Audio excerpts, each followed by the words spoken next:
What's going on, guys? Welcome to my top 5 survival games from E3 2018 video. So I've been all over Twitter, Facebook, Instagram asking you guys what you think should be on this list, and I've compiled my top 5, and this one actually is going to be in a specific order from my most anticipated to my least anticipated, starting with number 5. So if you guys are new here, click on that subscribe button up there, as well as turning on the notification icon to be notified whenever I post the videos on these games that are in this video. I do a very similar to like a walkthrough fashion of gameplay with some light editing in between and make sure that I just compile all of it together so you can watch it beginning to end and maybe get some help where you get stuck. So remember, I'm not allowed to show trailers or anything, so I'm gonna show some images and some other things on the screen next to me because otherwise this video would get copyrighted pretty quickly. But if you want any of the information that I'm talking about or any of the trailers for any of these games, release dates, etc., they will be in the description down below. So getting into it, we have the number 5 spot, which is going to be The Walking Dead game. From Overkill, set for release on November 6, 2018,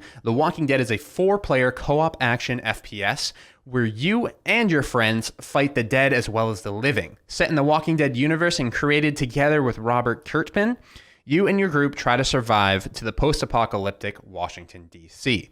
From the gameplay that I've seen, it's going to be very similar to Left 4 Dead 2 as well as Payday. I don't believe the people that they talk about in this are going to be real people, unfortunately. It's going to be more of a bandit style of AI that you're going to face that are going to be mixed in with the zombies.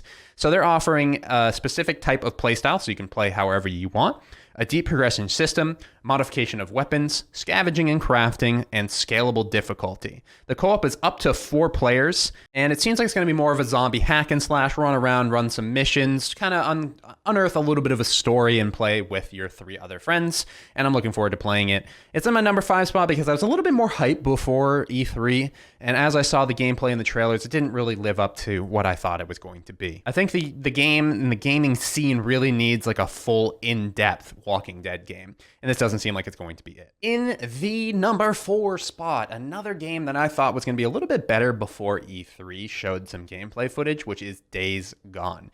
So this is created by Sony Rend and set for release on February 22nd, 2013. So Days Gone is an open world action adventure survival horror title, and it's taking clear inspiration for games like The Last of Us with a little bit of mix of Sons of Anarchy in there. You play as a rebellious biker trying to find his way in a post-apocalyptic world determined and decimated by a global pandemic of zombies. From what I've seen on the footage, it's going to be more of a sandbox open world game, very, very similar to State of Decay. If you guys haven't seen my State of Decay 2 gameplay, there is a playlist on my channel. There are many options on how you want to play. You can go loud, you can go quiet, you can, be an asshole and kill a whole bunch of people that you shouldn't be killing, but you can do it anyway.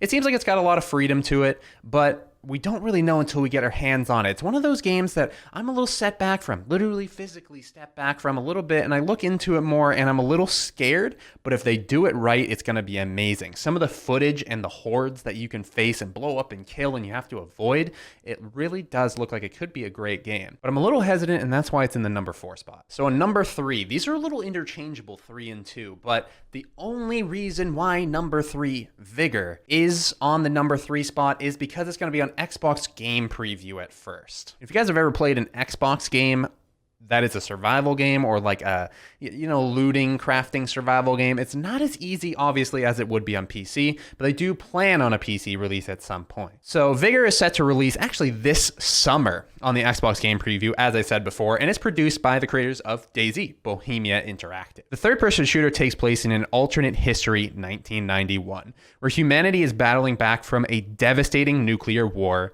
in Central Europe. Set in Norway, early assets show massive mountains and sweeping vistas. The game appears to be an instance-based with engagements of groups of 8 to 16 players. The game will include crafting as well as some base building. Other screens have a mix of NATO and Warsaw Pact weaponry as well as melee weapons like hunting knives. So this is going to be a very similar to like DayZ, like Bohemia Interactive is already developing. It kind of stinks that they just they're not ditching DayZ, but they're working on like kind of a passion project on the side, doing it right this time with Unreal Engine. Unreal Engine runs beautifully. I've played lots of survival games on Unreal Engine, and it always really runs well. We're going to see how it runs on our Xbox One X when it does release this summer. On top of that, they said it might go free to play next year, which is also really cool. But like I said before, just expect kind of like a DayZ style gameplay, run around, shoot some people. I don't believe there's going to be any zombies. There might be mutants or creatures. We don't know yet, but I'm assuming it's mainly just going to be an instance-based loot and shoot type of game where when you kill someone, they could have really good loot and then you stack your loot up and then, you know, they respawn and whatever. But we're not completely sure yet. It's a pretty quiet game right now. It's weird. So in the number 2 spot, this could have, like I said, also been interchangeable with 3 or even number 1 is Dying Light 2. So just imagine Dying Light 1. If you haven't played Dying Light 1, I recommend just going on Steam, buying it right now, sitting down for a weekend, playing the entire game. It was a great game. I loved it ever so much. Just imagine zombies, parkour, a storyline, melee weapons with crafting where you can put electrical spikes onto your machetes. It's just fun. Tons of gore, tons of zombies. Nighttime, there's even eviler zombies. It's just a ton of fun. It's like they grabbed everything fun and just threw it into a game. So now they're stepping it up an ante with Dying Light 2, where they're actually going to be introducing a very, very strong progressive universe. That means every single thing you do influences whatever happens in the game. If you're going to work with the thugs, the world is going to become pretty thuggy and things aren't going to work out too well. But if you work with the Peacekeeper group, which is kind of the government of this post-apocalyptic society, they start to get a little bit of tyrant. So you got to kind of find a happy medium of both and try to create the world to be what you want it to be. I severely recommend checking out the trailer. It is really awesome, as well as the gameplay footage from the game. Dying Light has no set release date. As you guys know, and you probably already know, what my last game is going to be, my number 1, and it is going to be Fallout 76. So if you've been living under a rock and you don't know much about Fallout is one of the best games of all time, and I think any PC or console gamer or anybody, just gamers in general, could agree with my statement that Fallout is one of the greatest universes to exist in gaming. This time around, on November 14th, 2018, they are going to be giving us a survival-based Fallout game. This survival-based Fallout game is going to be about a dozen people in the world. You're going to craft a base, you're going to fight with other people, and you can have up to a group of 4. It'll be softcore survival, like I said, just some crafting, some building, exploring, whatever you want to do.